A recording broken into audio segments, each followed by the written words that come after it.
So I appreciate you having me here, and I also want to just express my appreciation for an organization like Rotary that has prioritized mental health, because it does not happen nearly enough. So I thank you all for that too. I want to offer just a little bit of a disclaimer, because anytime we talk about mental health, and especially when we talk about suicide, and I'll talk some about suicide, oftentimes there are things that we talk about that can be troubling, difficult for people. And so I just want to say to everyone here that I believe this is a safe space. And so if anyone finds themselves struggling with whatever we talk about today, and if anyone has any difficulty emotionally, by all means, if you need help, please let someone know. If you need to leave the room, we understand that. I would only ask others in the room that if you see someone who looks like they're in emotional distress, then please check on them. Just don't leave them alone. So let's talk about how we normalize the conversation around mental health and suicide. So around the world, we lose someone to suicide every 40 seconds. Now think about that. Let this sink in a minute. Every 40 seconds, someone around the world dies by suicide. Here in the U.S., suicide is the 11th leading cause of death. It was 10. It was bumped to 11 by COVID. But it's the 11th leading cause of death in the U.S. In 2021, we lost 48,183 lives to suicide. That's an average of 132 suicides per day, right here in America. In 2021, there were an estimated 1.7 million suicide attempts. And the reason the data is from 2021 is because there's about a 2-year lag time usually in suicide data, because there's a vetting process that happens, and the data has to be verified, certified and all that. So 2021 right now is the most recent verified data that we have. And then also, based on the most recent Youth Risk Behavior Survey for 2021, 10% of youth in grades 9 through 12, these are children, report they have made at least one suicide attempt in the past 12 months. And approximately 3% of all students reported making a suicide attempt that required treatment by a doctor or a nurse. 94% of adults surveyed in the United States think that suicide can be prevented, which is good, yet we don't talk about it. And why? Because clearly, suicide is a community issue, yet it remains a taboo subject. Now, I fully understand that suicidal thoughts, either your own thoughts or someone else's, are an enormously difficult topic of conversation. It's not the kind of thing that we want to focus on. It's not the kind of thing we want to talk about. But the discomfort around the subject of suicide often stems, in large part, from cultural norms. It comes from our story. It comes from our narrative regarding mental health and suicide. Taking one's own life is often considered to be shameful and disgraceful. It's also deeply emotionally painful to consider suicide, or to fear that your loved one is considering suicide. Many people are terrified to bridge the subject because they don't want those difficult emotions brought to light. Now, one of the things you heard from my bio is that I am director of Soul Shop for Black Church, which is a workshop that teaches faith leaders in the Black community how to talk about suicide with their congregants. And one of the things that I often share with them is that, according to Pew Research, over half the people in a congregation on any given Sunday, about 54%, are impacted by suicide. That means 54% of them either are former suicide attempt survivors themselves, people who are considering suicide, people who have lost someone to suicide, or people who are concerned about someone they think might be considering suicide. And so when we think about how we're impacted by suicide, it impacts us in all those different ways. And I dare say, in this room, as we look around in a group this size, there will be several individuals in this room that are impacted by suicide in one way or another. But we don't talk about it, and as a result, the majority of people feel hesitant to talk about their suicide, and may even be deeply uncomfortable or anxious at the very thought. And those who are experiencing suicidal thoughts, they just keep quiet out of the fear of burdening their loved ones or being judged. But silence only perpetuates the stigma around suicide and pushes those experiencing such thoughts into further isolation. It is a scary thought to think that someone finds themselves in such a deep, dark place that they think that the only way out of their pain is to end their life. But that's a reality for a lot of people. And remember I said, around the world we lose someone to suicide every 40 seconds. When a person makes a decision to take their lives, one of two things has usually happened. They've lost hope, they've lost social connection. One or both. So there are people among us, even in crowds, who feel disconnected and who feel hopeless. So how do we get here? Now, I'm a social worker by training, and I always tell people that because I know that impacts my thinking. Being a social worker makes me inherently just a little bit weird. I get that. Now, psychologist weird, but social worker is a different kind of weird. So I know I'm influenced by my social worker brain.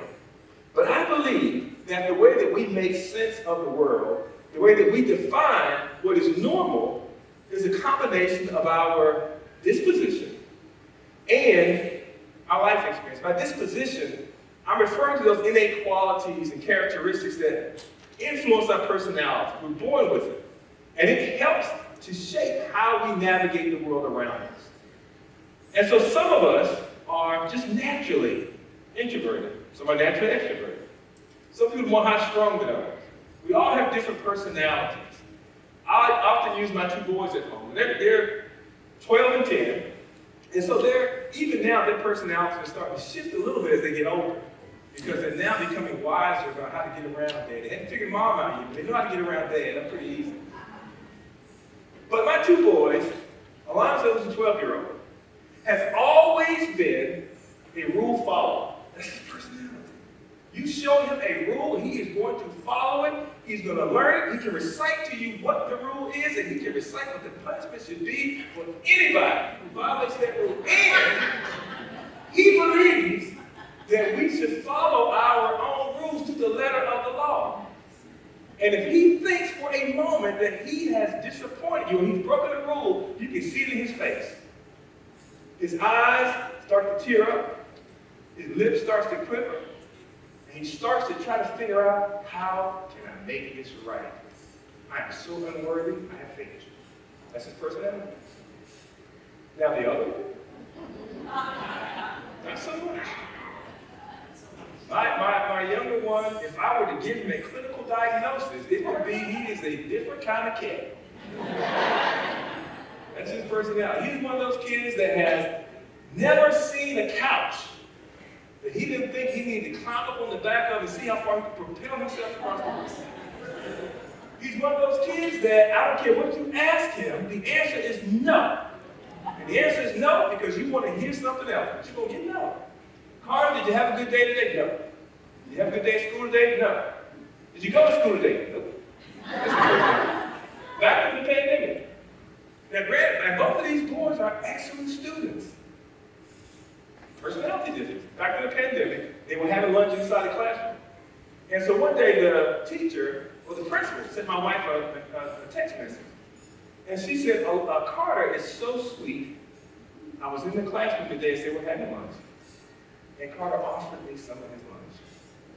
Now, my first thought was that don't sound like Carter. So we got home and my wife says, Carter, I heard you did a nice thing today with Principal Fowler. And so he looked perplexed. She said, Carter, did you offer Principal Fowler some of your lunch today? Nope. Did she come in your classroom today? Nope. Did you see Principal Fowler today? Nope. Then he thought about it, and he said, I'm not saying she's lying. I'm just saying it didn't happen. That's his personality. These are two boys growing up in the same house with the same parents, very different personalities, and so they will navigate the world very differently. My wife and I nicknamed them the Rattler and the Tattler. You can tell which is which. But those personalities will shape how they navigate the world. Now, life experience, that lived experience refers to the things we live, the things we're taught, the things we consistently hear, including beliefs and norms that may be passed on from generation to generation. This experience helps us form our narrative of the world, and we live by that narrative. It's the way that we frame things, the way we make sense of the world, the combination of our disposition, those personalities that we have, and that life experience is what each of us use to write our story. And your story, what defines you, it helps you define your community. And your story, your narrative, is your gauge of what is normal. Now, my wife and I have been married for 16 years. We got married. We had our wedding reception in Greensboro, North Carolina. And I mean, we went all out for this. I took dance lessons. I learned how to do what did I learn?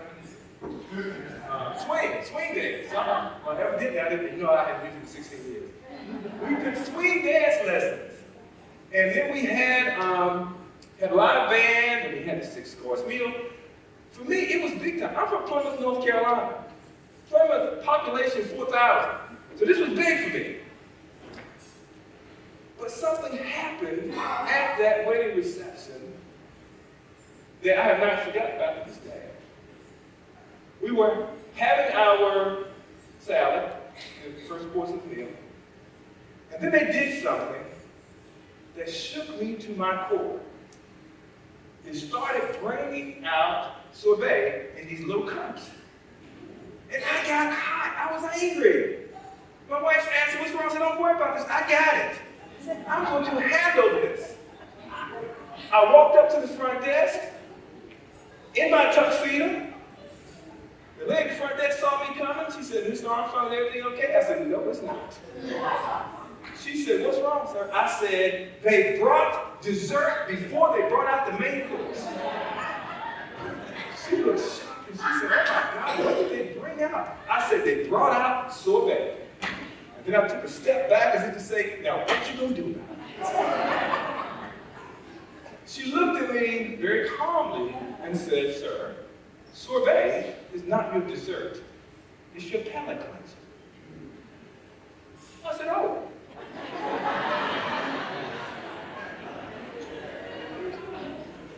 Now keep in mind also, she said very calmly, it's not your dessert, it's your palate cleanser. What I heard was, take your country ass back in there and sit down.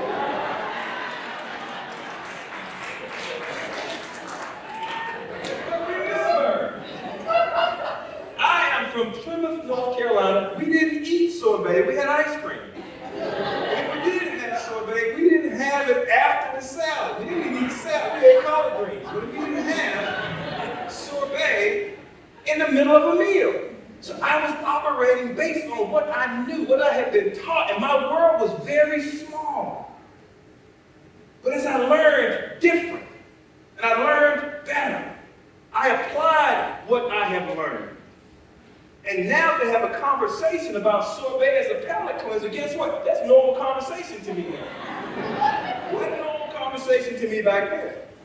I operated based on what I knew. And your view of normal is shaped by your community. You may define your community as friends, neighbors, or co-workers, or cultural or racial groups, as well as the town where you reside. If you reside in Detroit, that's your community. But how you define community will also influence your perception of how you are impacted by suicide. What is your community's narrative? And by community, I could be talking about your Rotary community. What is your community's narrative around how suicide impacts your community, however you define community? And what if the narrative that you have is incomplete Or what if your narrative is wrong? Often the narrative is that suicide affects other people. And the reality is that suicide impacts all communities. In our first responder community, law enforcement officers and firefighters are more likely to die by suicide than in the line of duty. It was delicious. In our veteran community, the average number of suicides among veterans has hovered around 20 per day since 2007. We've lost more veterans to suicide in the past 10 years than we lost in the Vietnam War, which spanned 20 years. Now consider that. We have lost more veterans to suicide in the past 10 years than we lost in a war that spanned 20 years. And in the LGBTQ community, youth who identify as gay, lesbian, or bisexual are 3 times more likely to seriously consider suicide and 5 times more likely to die by suicide than students who identify as heterosexual. And this is not because of any defect or default. It's not because of their gender identity, but because of the accompanying stigma and discrimination that they experience. In our medical community, we lose on average 1 physician per day to suicide.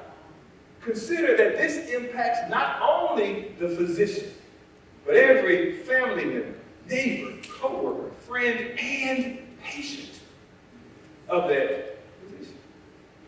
In our faith-based community, a study by the Clergy Health Initiative at Duke Divinity School found that clergy are at greater risk for depression and anxiety, mostly due to stress, than those with other occupations. And oftentimes, the preacher is the one that we want to go to tell our problems. And they're stressed out. So no one is immune, yet we don't talk about it. My narrative, growing up in the African American community in rural North Carolina, as the son of a preacher, was that people of color don't die by suicide. That it was not a problem for the black community. That suicide was, in fact, a white problem. That was my narrative, handed down to me by my family, by my community. But my narrative was that in my community we are strong, we are resilient, we survive slavery, therefore we can survive anything. And every time I heard that narrative, what it said to me is, as a child, you don't have the right to be depressed. You don't have the right to experience anxiety. Why? Because your great-great-great-grandparents bled and died. That didn't resonate with me because it did not impact my emotions. And every time we tell a young person today to just get over it, to just do better, to just not be sad, we're telling them they don't have a right to feel what they're feeling. How do we change that? How do we normalize the conversation? Well, it starts with a commitment, a personal commitment. It starts to recognize that suicide is a public health issue. We don't avoid dealing with public health issues. It starts to recognize that suicide is a preventable health outcome. It starts to recognize the best way to prevent suicide and normalize the conversation is not by pretending it doesn't exist or that it doesn't apply to me, but by learning the risks and the signs. It also requires a willingness to accept that I am my brother's keeper. A willingness to say that a hurting individual, or to say to a hurting individual, you matter, your life matters, your pain matters, and you are not alone. So how do we know who needs help? Often we don't. Individuals experiencing suicidal thoughts often reach out for help in the way they know how, and it's often not in a way that we recognize. But there are often warning signs. They can come in the form of talk, behavior, or mood. In terms of talk, people may talk about ending their lives. They may talk about having no reason to live, or being a burden to other people. They may talk about feeling trapped, or experiencing unbearable pain. They may say things like, I wish I wasn't here. Or they might just say, you know what? Just try it.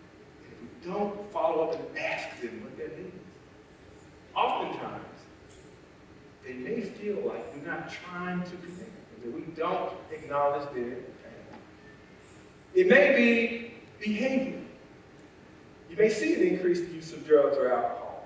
You may see issues with sleep, sleeping more, sleeping less. It may just be out of the norm for someone. They may stay in bed all day, but they used to rise with the chickens. That's something you should say.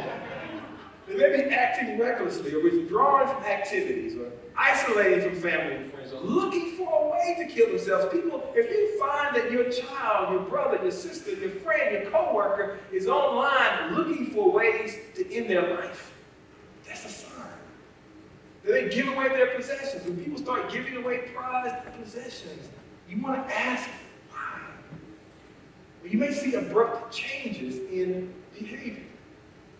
You may see changes in mood. All of a sudden, the person may display signs of depression, or apathy, or rage, or irritability. Now again, it depends on if it's out of the ordinary for them. If they're always angry, that ain't no different. But there are also protective factors, like family. Now I know family dynamics can be difficult, and so you have to decide when you want to put distance between you and your family. But family can be a sense of strength, a sense of support. Cultural and religious beliefs, spirituality can be a strength, a source of support. Access to mental health care is a source of support. And a strong sense of having a supportive community is a protective factor. So I ask you, Rotarians, what is your narrative regarding suicide and normalizing the conversation? Now, from the Rotary International website, I found these words. Rotary is a global network of 1.4 million neighbors, friends, leaders, and problem solvers who see a world where people unite and take action to create lasting change across the globe, in our communities, and in ourselves. That sounds familiar to you all? So what would it look like if every Rotarian said it's time to normalize the conversation regarding mental health and suicide? And make no mistake, words matter in normalizing conversation. The language that we use when talking about suicide matters. Some of the language we use can be stigmatizing. Our choice of words can have an impact on the overall tone of the conversation that can either serve to help normalize the conversation or reinforce stigma. For example, using words like committed suicide, it implies that there's a criminal intent. And so when we say things like someone committed suicide, oftentimes people in that lived experience community find that to be stigmatized. Instead, we choose words, very simple words, like they died by suicide. Because we don't want to say things that tell people that we don't value their experience. Suicide can be difficult to talk about, even when you are concerned about another person. You may feel like you're overreacting, or that bringing up the topic of suicide will upset them, but don't be afraid to ask someone if they are thinking about killing themselves. A common misconception is that asking about the topic of suicide may give someone the idea.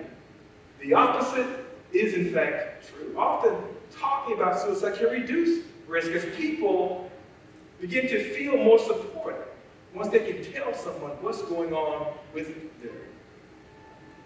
And then provide validation to that person's feelings. Express empathy. Remember, you may not understand why someone would attempt suicide. You may not understand the pain they're going through. No one ever fully understands another individual's pain. But you don't have to understand their pain to acknowledge that their pain is real. Let them know that help is available, that they aren't alone. And don't judge. This includes showing signs of shock or fear or arguing against that person's feelings. We want to try to remain calm. If someone says to you, I'm thinking about killing myself, you don't want to all of a sudden go, oh my God, why would you do that? Because the first thing they're going to want to do is get away from you. And you want to keep them safe. And so if someone says that to you, you want to engage in the conversation, but you want to remain calm. And you may just ask them, well, how did you come to that conclusion that suicide became an option? Did it allow them to talk about what they're going through? Because one of the things I found when I talk to people dealing with suicide is that once a person starts talking about what it is that brought them to that point of suicidality, they can often talk Because for one, suicide, and I tell people this all the time, suicide itself is not a disease. It is the worst possible outcome of a combination of a lot of very complex things, often including mental health challenges. But if it is a combination of a lot of different things, that means, number one, there are opportunities to intervene if we have the right resources in the right place at the right time. People live, work, play, and worship.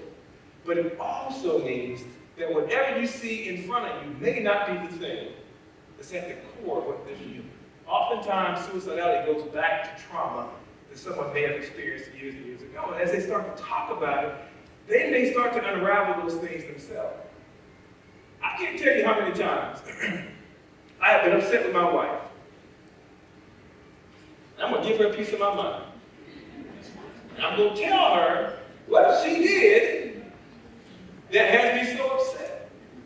And the moment I open my mouth and start saying it out loud, I realize this makes no sense at all. What in the world was I thinking? And how do I now get myself out of this?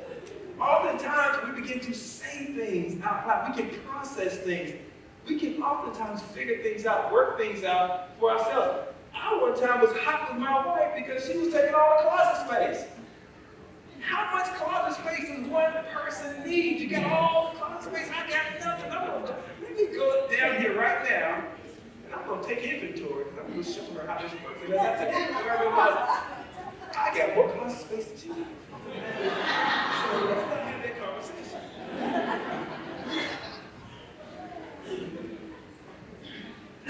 And one thing to remember also, never promise confidentiality. Never promise to keep an individual's suicidal thoughts secret. Don't promise them that I'm not going to tell anybody. But you can promise them is discretion. You can promise them that I'm only going to tell whoever I need to tell to keep you safe, because my objective is to keep you safe. And so promise discretion. Don't promise secrecy. So what can Rotary International do as an organization? Whatever your outreach is to be focused on creating access. Access to resources, access to information, and access to services. And recognizing that access is not only about having physical proximity to traditional resources. I heard a lot from the last panel about the importance of equity and diversity. And so even in thinking about access, access is about having resources available to me that are culturally relevant, relatable to my lived experience, and resources that I'm willing to utilize, because if you put more resources in my community that I'm not willing to utilize, you haven't created access for me. You created access for you. You created access to my community, but they're not things that my community is going to utilize. That's the reason we do soul shop for black churches, because we know that black people are more likely to go to a pastor than a psychiatrist, psychologist, or social worker. And so we want to train folks, trusted messengers in the community, to be the gateway to resources for people in their communities who have or who may be hurting. Creating access is about creating relationships. It's about extending our community. It's about extending our story. Suicide prevention and crisis intervention efforts have taught us that having open, supportive dialogue that builds trusted relationships, finds trusted messengers, and yields a trusted message can lead to potentially life-saving action and intervention. So utilize your collective influence to create dialogue in community. Our efforts have taught us that having a robust system that is not punitive or stigmatizing, that is informed by individuals with lived experience, a system that is accessible to historically marginalized communities, and marginalized not just based on race and ethnicity, but marginalized based on being rural versus urban. Marginalized based on being members of an LGBTQ community. Marginalized based on being part of the Asian community. People are marginalized for a lot of different reasons. But efforts have taught us that having a robust system that is not punitive and that is informed by that lived experience and accessible to those marginalized communities is protective against suicide risk for the entire population. So utilize your collective influence to create exchange of information, And efforts have taught us that providing evidence-informed, culturally sensitive, risk-reducing clinical care, including education and support for parents and families where they live, work, play, and pray saves lives. So use your collective influence to create sustainable access. And what is most sustainable in communities are those things that communities already invest in. Not the things that we bring and put down in the middle of communities and say, you're welcome, but the things that communities are already invested in, already trusting. If we can unite with those things and build around those things, that's how we create sustainable access. And remember that in uncertain times, in times of crisis, when we feel broken, when we're afraid, when we're alone, we're vulnerable, what we seek most is safety. We seek connection. We seek community. When I'm in a crisis, and I'm a DEI expert, but when I'm in a crisis, that's not the time that I'm going to say, let me go find somebody different from me and have a conversation with you. When I'm in crisis, I want familiarity. When I'm in crisis, I want resources that speak to me. When I'm in crisis, I want resources that know my story. When I'm in crisis, I want resources that identify and accept the pain that I am going through. And so we need to provide not only the evidence-informed resources, but we also need to include those community-informed resources. Communities, and Rotarians, you understand this better than most. Communities have a shared sense of consciousness that what happens to you impacts you. Communities have emotional identification, that a feeling of belonging together. And communities have common ends, and that's a respect for language and culture, customs, and traditions. And if we're going to reach into communities to help them, we have to have those things. We have to instill in that community that we are here because we are a part of you. And what happens to you impacts you. We are here because we belong together. And I respect your culture. I respect your language. I respect your customs. I respect your traditions. I'm not coming in to tear them down, but I'm coming in to join in and become a part of it. Suicide is a community issue. However you define community. It's not a school issue, or a law enforcement issue, or a hospital issue. Suicide isn't limited to the young or old, gay or straight. It's not only an issue in the black community, the white community, the Latinx community. It is an issue that impacts every community. It is a public health issue that will require a public health response, a community response.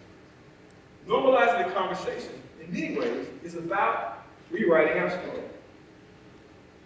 And I'm going to get you out of here with this. I live in Charlotte. I love Charlotte. I've been in Charlotte now a total of about 17 years. But about 7, maybe almost 8 years ago now, around 2016, there was a lot of unrest in the city of Charlotte. Yeah. And it was because of the shooting of a black man by a police officer. A gentleman named Keith Lamont Scott was shot and killed by Charlotte Mecklenburg police officers. And so it caused a lot of strain between the black community in particular and law enforcement. And people in the community were walking around on eggshells. And many of you may remember it was all over CNN and MSNBC, and it looked like the city was on fire. Now, it was in fact confined mostly to several blocks where a lot of the protests were happening. But still, the ramifications of it were felt throughout the city. I was working in the hospital system at the time, and even in our facility, there was tension. People feel like they had to walk around eggshells, not knowing what to say, not knowing how to respond, because communities were divided. And depending on what your story was, you may have identified more with the law enforcement community, the black community. You may have identified with the Charlotte community. It all depended on how you saw yourself in the situation. Now for me, as a black man, every negative thing I've ever heard about how black men end up when they encounter law enforcement is playing in my mind. Every negative picture I'd ever seen, every negative story I'd ever heard, at that time was in my mind because I'm trying to figure out, as a mental health professional, where do I fit into all this conversation? Now, one of the things that I love to do So I get up very early, very exercise. Now, generally, I like to get up about 4 a.m. And I like to stretch, then I do my cardio, and then I like to lift weights. And so this time, back 7 years ago or so, I was running outside. I don't run that much anymore. I used to run every day, so about 35 miles a week. So I get up and I run in the morning, and then I go to the YMCA and work out. Which opened at 5 o'clock. So this one particular morning, about 7 years ago, I was finishing up my run, and I was walking through the Y in a predominantly white part of Charlotte. So I'm walking, it's about 4:45 in the morning, still dark outside, got my hoodie on, walking to the gym, and all of a sudden, I realized that a car has been trailing me. As I'm walking several blocks, this car is just trailing me. Not passing me, didn't blow the horn, nothing, just trailing me. And I know at some point I gotta turn and face this vehicle because it's not going away. It's very unnerving. I can see the headlights out in front of me, I can hear the purr of the engine. It's unnerving. So I slowly turn, and as I look at the vehicle, I see the letters on the side of the vehicle, CMPD, Charlotte Mecklenburg Police Department. And my heart sank. I was terrified. Here I was, before day in the morning, hoodie on, in a predominantly white neighborhood, being trailed by a law enforcement officer, and I'm about the right size for tasing, so I felt pretty uncomfortable. Well then, the officer asked me a question I wasn't expecting. He said, "You know you're being followed?" Yeah. Of course I knew I was being followed, but I wasn't expecting a question. So I didn't know how to answer. So I just kind of stumbled and stammered. I said, "Yeah, no, I didn't." And I don't know why my voice gets high when I lie, but it does. I was in full Mickey Mouse mode. But then he said something else that I was not expecting. He said, "There's a fox that's been following you for the past several years." As I looked into the darkness, about 30 yards into the darkness, I could see the fox's little ears sticking up, and he's sitting there watching.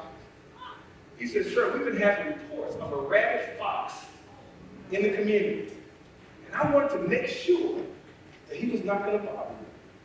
He wasn't passing you, he wasn't gaining on you, but he was just kind of keeping past you. So I've been kind of following, keeping an eye on him to make sure he wasn't going to bother you. Now that I know that you're safe, I'm going to go follow him and make sure he doesn't bother anybody else. Sir, you have a good day. Be careful like that." And the fox must have heard us talking about him.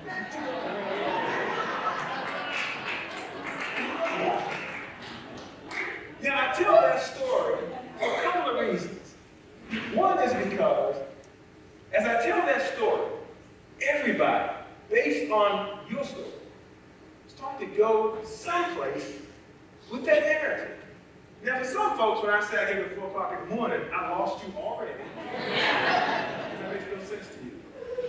But for other folks, when I say, given the backdrop of everything that was going on, there was a police car that was, or there was a car fall, somebody begins to say, "I think I know where this is going." When I say it's a police car, again, somebody says, "I think I know where this is going." When I say it's a white male officer, again, somebody says, "I think I know where this is going." But unless you've heard me tell the story before, you would never guess that there's a fox at the end of the story. Why? Because it's not your story. It's my story.